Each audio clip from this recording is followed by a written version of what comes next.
New York, Madison Avenue. Ici a lieu ce matin une vente aux enchères exceptionnelle. Mesdames et messieurs, merci d'être venus. Je peux ouvrir les enchères facilement à 70 000 $.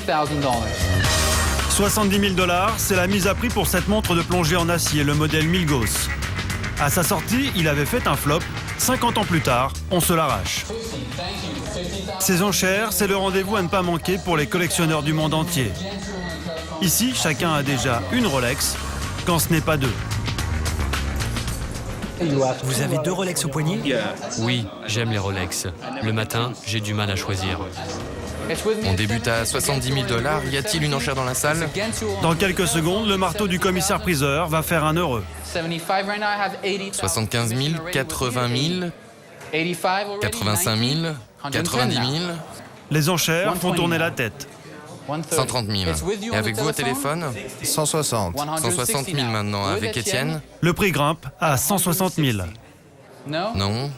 Personne à 170 000. Donc c'est toujours 160 000 une fois, 160 000 deux fois. Adjugé à 160 000. La Rolex ancienne est adjugée 160 000 $, un peu plus de 100 000 €. C'est 30 fois le prix de la moins chère des montres neuves de la marque, environ 3 000 €.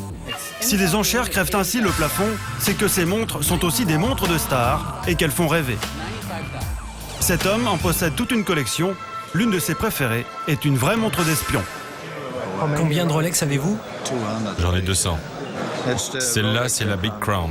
C'est la montre de James Bond.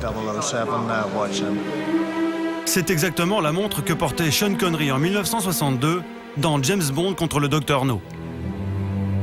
Un cocktail gagnant qui mêle le chic et l'action. Et la liste des stars n'en finit pas de s'allonger. Bruce Willis, Michael Jackson, Arnold Schwarzenegger, Maradona, Fidel Castro ou le Che. Et même le Dalai Lama ou le pape Jean-Paul II. À chacun sa Rolex, la montre des riches, des célèbres et des puissants. Le président Nicolas Sarkozy lui aussi a tenté le poignet de stars, quitte à devenir sujet de moquerie. Tout le monde n'est pas Sean Connery. Quel prix les amoureux de la marque sont-ils prêts à investir pour se payer cette part de rêve? Comment est-elle devenue la montre par excellence? La marque la plus copiée au monde est-elle menacée par la contrefaçon? Voici l'histoire d'un horloger qui, depuis 100 ans, a totalement révolutionné l'univers des montres. Monsieur Rolex, c'est lui. En fait, le roi de la montre s'appelle Hans Wilsdorf, il est allemand. Orphelin à 12 ans, il s'installe à Londres en 1903 comme petit employé dans une fabrique de montres. Wilsdorf a le génie de l'horlogerie et le goût de l'excellence. Avec quelques économies, il fonde une petite usine qui ne s'appelle pas encore Rolex, mais Wilsdorf & Davis. À l'époque, il y a de nombreux fabricants, mais un seul modèle existe pour les hommes. Celui-ci, la montre à gousset. Wilsdorf, lui, fait un autre pari. Et si la montre passait de la poche au poignet? À ce jour, peu de fabricants ont osé le faire. L'histoire de Rolex, l'anglais James Dowling la connaît sur le bout des doigts. Pour ce spécialiste, proposer des montres bracelets aux hommes est une révolution au début du XXe siècle. Ce qu'il a décidé de faire, c'est de focaliser la production sur les montres bracelets. À l'époque, elles venaient tout juste de faire leur apparition, mais elles étaient réservées aux femmes. Aucun homme n'en portait. Un vrai homme portait une belle montre gousset avec une grosse chaîne. C'est un enterrement de première classe pour la montre de poche. La montre bracelet pour homme est un coup de tonnerre dans le monde de l'horlogerie. Et ce sont les coups de canon qui vont faire le reste. Puis, la guerre de 1914 démarre. C'est la première guerre de l'ère industrielle. Des milliers et des milliers de combattants font mouvement. Il est important de pouvoir synchroniser leurs actions. Dans les tranchées, il fait froid, il y a de la boue, de la poussière. Tout le monde porte des tuniques encombrantes. Il est donc difficile d'utiliser des montres gousset. Et des officiers adoptent alors la montre bracelet. Et plus personne ne peut dire que ce sont des montres réservées aux femmes. Des montres bracelets au poignet des poilus. Un coup de marketing inattendu. À l'époque, on parle encore de montres Wilsdorf, mais ça ne va pas durer. En pleine guerre, un nom germanique, c'est la faillite assurée. Wilsdorf rebaptise donc sa société. Elle s'appellera Rolex. Il choisit le terme Rolex à partir du mot rolling, roulant en anglais. Et ça donnait une idée de mouvement, et une montre c'est ça. Il a aussi choisi Rolex parce que c'était le moment où les compagnies devenaient internationales. Et beaucoup de compagnies choisissaient des noms brefs de 4 à 5 lettres qui ne voulaient rien dire, mais qui sonnaient de la même manière dans toutes les langues, comme Kodak par exemple. À l'issue de la Grande Guerre, une deuxième révolution technologique va permettre à Rolex de prendre une avance décisive sur ses concurrents. Cette révolution, James Dowling la porte au poignet. Je porte un prototype de Rolex Oyster de 1926. C'est une très belle montre qui se découvre élégamment quand la manche remonte. Elle n'est pas matu vue, elle n'est pas ostentatoire. Oyster, l'huître en anglais. C'est la première montre au monde à être complètement étanche. Brevetée en 1926, aujourd'hui encore, elle épate les spécialistes. Paris, 6e arrondissement. Antoine de Macedo connaît chaque rouage de cette Rolex étanche. Son magasin, c'est un peu la clinique des montres d'occasion. Pour lui, aucun autre boîtier n'est aussi résistant. C'est le fameux boîtier Oyster. Et c'est vraiment, de nos jours, certainement le meilleur système qui a été mis au point pour les montres étanches, évidemment. Je vais vous la mettre dans la machine. Cette machine est un simulateur de pression sous-marine. On va l'immerger. Une salle de torture pour les montres. À l'époque, dans les années 30, quand c'est sorti, chez les horlogers, il y avait un présentoir avec un aquarium. Et les montres étaient présentées en vitrine dans l'aquarium. Donc c'était quand même assez étonnant. Voilà, on la ressort. Il n'y a pas d'eau à l'intérieur, il n'y a pas de buée, donc la montre est étanche. Je vais vous montrer la même chose avec une montre qui n'est pas étanche. Là, on va y mettre un peu de pression, vous voyez les bulles qui sortent. Donc la montre fuit de partout, là, à vrai dire. Donc, vous voyez. Une fois sortie de l'eau, le résultat est sans appel. Ouais, donc là, on voit les gouttes d'eau à l'intérieur du fond de boîte et dans le mouvement. La Rolex, elle, est bien étanche et pas seulement à l'eau. Avec le boîtier Oyster, son mécanisme est dorénavant protégé de toutes les agressions. Les poussières, l'humidité nuisent au bon fonctionnement d'un mouvement. Donc le fait de mettre un mouvement dans un boîtier parfaitement étanche, celui-ci aura une meilleure marche, les entretiens seront plus espacés. Étanche à la poussière et à l'eau, Wilsdorf tient une montre fiable. Et pour la faire connaître, il va l'offrir à une aventurière anglaise, Mercedes Glazer. Cette jeune secrétaire est l'une des premières femmes à tenter la traversée de la Manche à la nage. Nous sommes en octobre 1927. La jeune femme nage pendant 15 heures dans une eau glaciale. Elle tient le choc, la montre aussi. La marque affiche son triomphe à la une du Daily Mail. Elle est désormais synonyme d'exploit et les ventes explosent en boutique. Mais déjà, l'infatigable Wilsdorf pense à sa prochaine révolution. Une montre sans contrainte, sans mécanisme à remonter tous les jours. Il invente donc une montre entièrement automatique, un mouvement en perpétuelle miniature. Voici la version géante. Le principe imaginé par Rolex est exactement le même. Une des grandes forces de Rolex a été de faire une montre qui se remontait par le mouvement cinétique. Vous avez un rotor dans la montre, vous voyez, qui traduit chacun de vos mouvements en une force qui est multipliée par un rouage et qui va vers le ressort, ce qui évite d'avoir à remonter la montre. Ça fait des montres quand même beaucoup plus précises, souvent, que des montres à remontage manuel. Vous voyez, le fait de remonter une montre, ça a aussi son charme.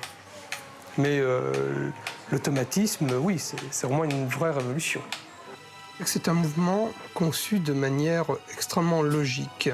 Il n'y a rien de superflu. Pour moi, c'est vraiment une bête de concours. Une bête de concours qui va laisser KO pendant de nombreuses années ses principaux concurrents, Omega, Breguet et Longines. Place Vendôme à Paris, le haut lieu de l'expertise en bijouterie. Jean-Claude Sabrier est un spécialiste international des montres anciennes. Pour lui, le génie de la marque suisse, c'est le brevet de la montre automatique. C'est comme cela qu'elle a tout verrouillé.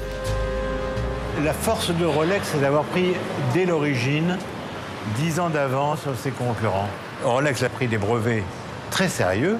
Pratiquement le brevet Rolex de 31 l'a protégé jusqu'en 41. En 41, il y a eu la guerre, donc c'était fini. Il n'y a pas eu de possibilité de développement de ses concurrents. Omega n'a sorti ses premières montres à remontage automatique que dans les années 50. Rolex avait de toute façon une avance de 20 ans.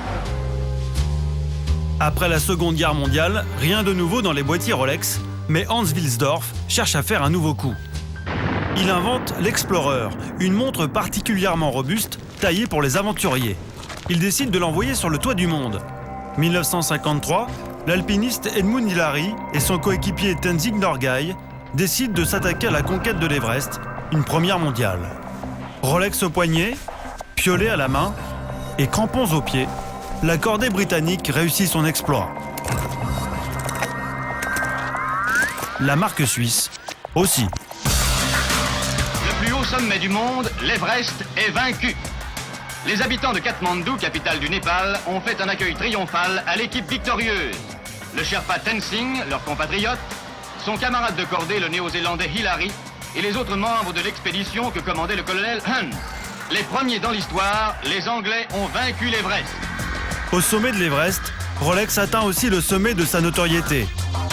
Campagne de pub tous azimuts autour de l'Explorer, il faut convaincre le public d'acheter la montre de l'alpiniste Hillary. Pour le publicitaire Jacques Séguéla, ce coup de pub est un authentique coup de génie. Ayant affirmé sa valeur de marque, qui est la recherche permanente de l'exception, il ne prendra pour servir sa marque que des célébrités qui expriment, et parce qu'elles ont en eux, cette recherche permanente de l'exception. Autrement dit, c'est une montre pour gens qui prennent des risques. C'est une montre pour des gens qui sont les actifs de la vie et qui peuvent à tout moment plonger dans la mer ou monter dans les nuages.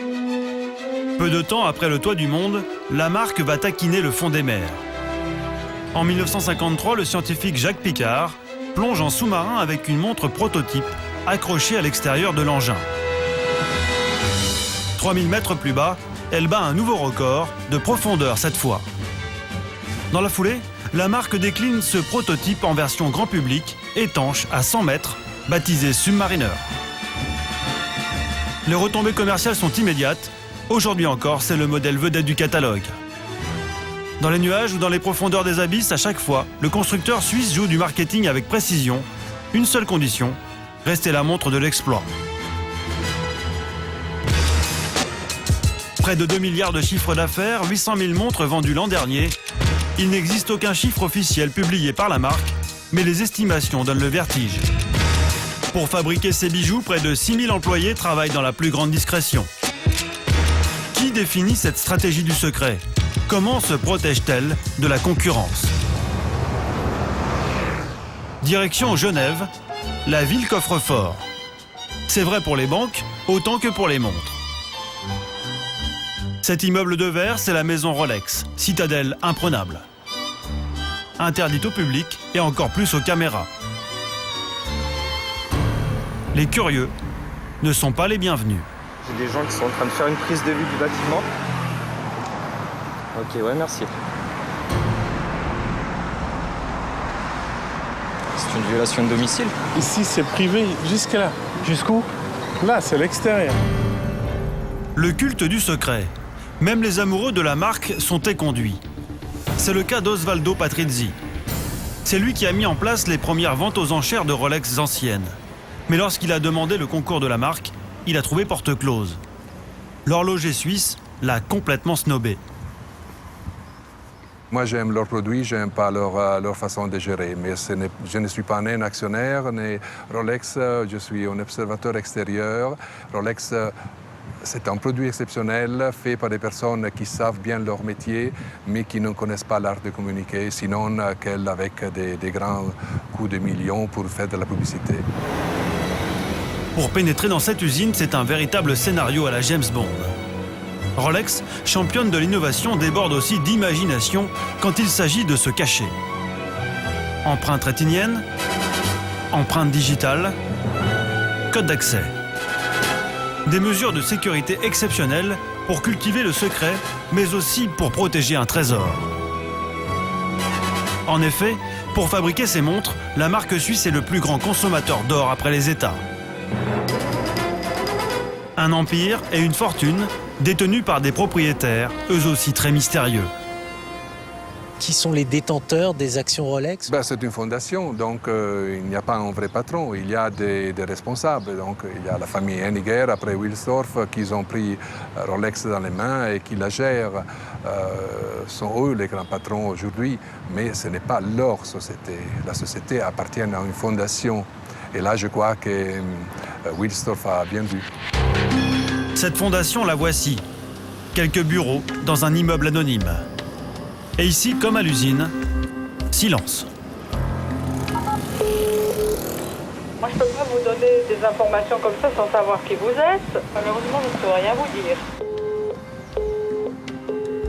Rolex est donc détenu par une fondation, c'est écrit dans ses statuts. Autrement dit, Rolex n'est pas cotée en bourse, elle ne figure pas non plus au registre du commerce. À l'origine, Hans Wilsdorf voulait protéger sa marque et ses héritiers de toute tentative de rachat. Aujourd'hui, selon Éric Pichet, analyste financier à la Bourse de Paris, ce statut privilégié est une arme économique redoutable. L'avantage, c'est que vous ne donnez aucune information aux concurrents. Puisque vous savez qu'en France, lorsque vous avez une société, même si elle n'est pas cotée d'ailleurs, vous devez déposer les comptes au registre du commerce. Ces comptes sont consultables par n'importe qui, y compris par les concurrents, et surtout par les concurrents d'ailleurs. Le fait de ne donner aucune information, ni sur le chiffre d'affaires, ni sur le dividende, ni sur la stratégie, vous met totalement à l'abri des indiscrétions des concurrents. Et en revanche, vous pouvez consulter sans problème les données que les concurrents sont obligés, de par la législation suisse ou française, de donner tout simplement à leurs actionnaires. Ce sont des informations qui sont publiques. Donc vous disposez là d'un avantage comparatif par rapport aux autres. Vous ne dites rien sur vos affaires et vous pouvez regarder ce que font les autres. Malgré toutes ces embûches, une marque gagne du terrain et devient un concurrent menaçant. Elle est suisse elle aussi, c'est Omega. L'expert Jean-Claude Sabrier observe cette guerre entre les deux marques. Elle se joue jusqu'à la place Vendôme à Paris. Voici la future boutique Rolex. Et vous voyez, ce n'est pas par hasard, c'est place Vendôme, un des lieux privilégiés de Paris. Il y a des concurrents à côté ? Bien sûr, toutes les marques de montres sont ici. Nous allons voir, à 50 mètres, vous allez voir Omega. Et voici la nouvelle boutique Omega qui vient juste d'ouvrir. Pour affronter la marque à la couronne, Omega n'hésite pas à utiliser les mêmes bonnes vieilles recettes.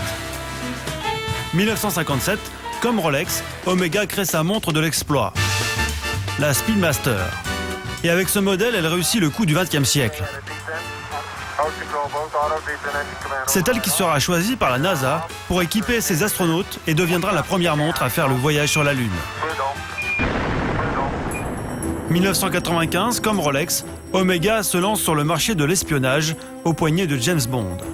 Les montres Omega de Pierce Brosnan et Daniel Craig remplacent désormais la Submariner de Sean Connery. À chaque fois qu'un nouveau James Bond sort, les ventes de Omega font un bond. Ah bon ? Ah oui, c'est frappant. Omega gagne du terrain tous les jours. Comment ça se fait qu'ils n'arrivent pas à les rattraper ? Et c'est pas en 10 ans qu'on peut rattraper un tel retard. Omega est un concurrent sérieux. Mais la vraie menace, le fondateur de Rolex n'y avait jamais songé. C'est la contrefaçon. Dans les rouages parfaitement huilés de la marque, c'est le grain de sable qui risque de tout gripper. Spécialiste de montres anciennes, Fabrice Guéroux a fait de la chasse aux copies son hobby. Et des fausses Rolex, il en entend parler tous les jours. La première chose que quelqu'un vous demande quand vous sortez une Rolex toute neuve, vous allez au restaurant, manger avec des amis, c'est une vraie ou une fausse ? C'est la première question qu'on vous pose. C'est le truc hallucinant, quoi. C'est à croire qu'il y en a autant sur le marché en contrefaçon qu'en montre originale, quoi. Sa première Rolex, il l'a achetée sur Internet. Et il est allé de surprise en surprise. Et d'un coup, j'ai vu des montres à 3 000 $, le même modèle à 650 chez un autre, en achat immédiat, où je me suis dit, bon, quand même, il y a un problème. Et je me suis aperçu, en fait, petit à petit, qu'il y avait pas mal de contrefaçons, en fait, sur le net. On va voir. Trouver une fausse montre sur Internet, rien de plus simple. Il suffit de taper les 5 lettres de la marque dans un moteur de recherche. Donc en haut, le site officiel Rolex, donc ça c'est normal. Mais juste en dessous du site officiel, les sites des faussaires. Nous entrons dans la caverne d'Ali Baba des imitations. Plus de 450 modèles. Tous faux. Là, on peut choisir par modèle, Daytona, Submariner, Sidulaire, Yachtmaster, GMT Master, Explorer 1, Explorer 2, Daydate, Datejust Man, Datejust Midsize. Donc voilà, au niveau des Submariners, bon, il y a tous les prix, il y a même des modèles qui n'existent pas, le modèle marron à fond blanc, bon, voilà. Nous choisissons la Submariner en acier, c'est la promo de la semaine. 229 $, 20 fois moins cher que la vraie. Donc pour la commander en ligne, donc on va ouvrir un compte. La tentation est grande d'en commander une deuxième. Cette fois, nous visons les montres de collection. Ce sont des montres qui se menaient entre 5 et 100 000 €, donc on va aller voir qu'est-ce qu'ils proposent. Là, vous avez plusieurs modèles. On va aller regarder le modèle militaire, qui est une Submariner 5517. C'est une montre très rare, très dure à trouver et qui se menait aujourd'hui entre 10 et 15 000 € suivant l'état de la montre. Donc voilà, on va commander celle-ci aussi. Allons-y. Total de nos achats, un peu plus de 300 € pour une paire de Rolex. 303 €. En un clin d'œil, le bon de commande est expédié en Chine. L'adresse de notre faussaire. Le contact là-bas en Chine s'appelle Guajdeuznam. Fabrice n'a plus qu'à régler la facture par la poste. Je vais le payer. On aura nos colis dans combien de temps? Une dizaine de jours. 6 jours plus tard, la commande est déjà là. La contrefaçon en service rapide.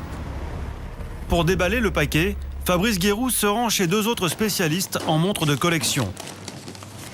Et là, surprise, dans l'enveloppe, pas de traces de montre, mais un jouet en plastique. On a un jouet. Un jouet en plastique. Ça sent l'escroquerie. Original. Un jouet en plastique, il va balancer. Tu y crois, tu vois? Mais le matou est un cheval de Troie. On fait tous les sons. Il n'a pas livré tous ses secrets. Ah oui, en fait, il faut appuyer sur une espèce de vis. Oh, Sans déconner. incroyable. À l'intérieur du jouet. Il y en a deux. Regarde. Ah ouais, 2 montres. C'est bien emballé. Hein. C'est ce que tu as commandé? Ah, et la militaire. Bah, l'apparence, c'est vraiment l'apparence d'une Rolex, quoi. Regarde-moi ça. Elle paraît aussi vraie qu'une vraie. C'est l'heure du grand comparatif. Fausse montre contre vraie Rolex. Ouais, c'est pareil. Verdict. Quelle est la vraie, quelle est la fausse? C'est assez convaincant quand même. Quelle est la vraie, quelle est la Ça, fausse? c'est la fausse, mais ils ont fait moche Oui. là, au niveau du... Oui, après, quand on rentre dans le détail... La découpe de la lunette est différente. Mais la vraie différence se trouve à l'intérieur des boîtiers. Dans les entrailles de la copie, un mécanisme doré, très bon marché. Le mouvement, c'est Ouais, un le mouvement mouvement, et à 10 €. On sent la mauvaise qualité. Un néophyte se fait avoir rapidement, quoi. Moi, aujourd'hui, j'achète une montre comme ça, je la mets en vente sur Internet avec boîte et papier, je la mets à 2 500 €, la personne a eu l'impression d'avoir fait une affaire. Un an après, elle va aller chez le bijoutier en disant « bon ben voilà, c'est arrêté » ou elle a pris l'eau. Elle l'amène, bon ben on lui dit « bon ben votre montre est fausse, c'est terminé, c'est fini, quoi ». À côté des vulgaires copies, il y a un autre marché tout aussi dangereux pour Rolex. Celui des pièces d'occasion frelatées qui déprécient la valeur de la montre. Hey, Matt Bain. How you doing? Good. How are you? Sense of tempo? Doing good there? Retour à New York, à la grand-messe des collectionneurs. Les passionnés se bousculent pour faire expertiser leurs joyaux. Parmi eux, Peter Radcliffe. Il est inquiet aujourd'hui. Il se demande si sa montre est garantie 100% d'origine. J'ai comme l'impression qu'il y a quelque chose qui cloche avec le cadran de cette montre. A-t-il été retouché? Pouvez-vous y jeter un œil? En effet, le cadran était réimprimé. Malheureusement, pour cette référence de montre, c'est le cadran qui fait la valeur. Dans l'état où est cette montre, la valeur chute entre 8 ou 12 000 $. Pas plus? Non, pas plus. Est-ce que je peux essayer de trouver un cadran authentique pour le remplacer? Oui, vous pouvez essayer. Je sais qu'il y en a certains sur le marché, mais ceux qui disposent de bons cadrans Sidweller à double ligne rouge vont vous en demander entre 15 et 20 000 $. Ah oui? Juste pour le cadran? Oui, juste pour le cadran, ouais. Un sacré coup au moral pour Peter. Heureusement, les vulgaires copies ou les montres authentiques bidouillées ne sont pas encore une menace absolue pour la marque à la couronne. James Dolling en est convaincu. Le monde de Rolex, c'est comme une petite famille. Chaque manifestation est l'occasion de grandes retrouvailles. Pour lui, cette montre reste une valeur sûre en cas de coup dur. La Rolex est une monnaie universelle. Il y a un vieux proverbe qui dit que si un jour tu te retrouves du mauvais côté de la ligne de front, avec des pièces d'or ou une Rolex en poche, tu t'en sortiras toujours en les échangeant contre un toit, de la nourriture ou une voiture. J'ouvre l'enchère avec ce lot à 150 000 $. Dans l'univers de Rolex, un toit c'est un château, la nourriture du caviar et la voiture, forcément une Rolls. 190 000, 200 000 $ maintenant, adjugé. J'ai acheté 14 montres pour $1 million. La moitié pour le business, l'autre moitié pour ma collection. 160 000, 170 000, 190 000 $, adjugé. Mon opinion est que le marché est complètement cinglé. 200 000 $ pour le prototype Sea Dweller. 200 000 une fois, deux fois, vendu pour 200 000 $. C'est moi qui ai la montre, et il en existe très peu. Et si quelqu'un est intéressé, il paiera la somme que je lui demanderai. Dans 10 ans, à combien s'arrachera la dernière née de la famille, la Deep Sea, la montre des extrêmes, étanche à près de 4000 mètres sous l'eau. Là où aucun plongeur n'ira jamais. Mais peu importe, Rolex, c'est aussi du rêve, à plus de 7000 € pour ce modèle. Adjugé. Une vente aux enchères de la marque, c'est toujours le jackpot assuré. Près de 6 millions d'euros aujourd'hui, certainement beaucoup plus la prochaine fois. Car la valeur de certains modèles augmente de 5% par mois.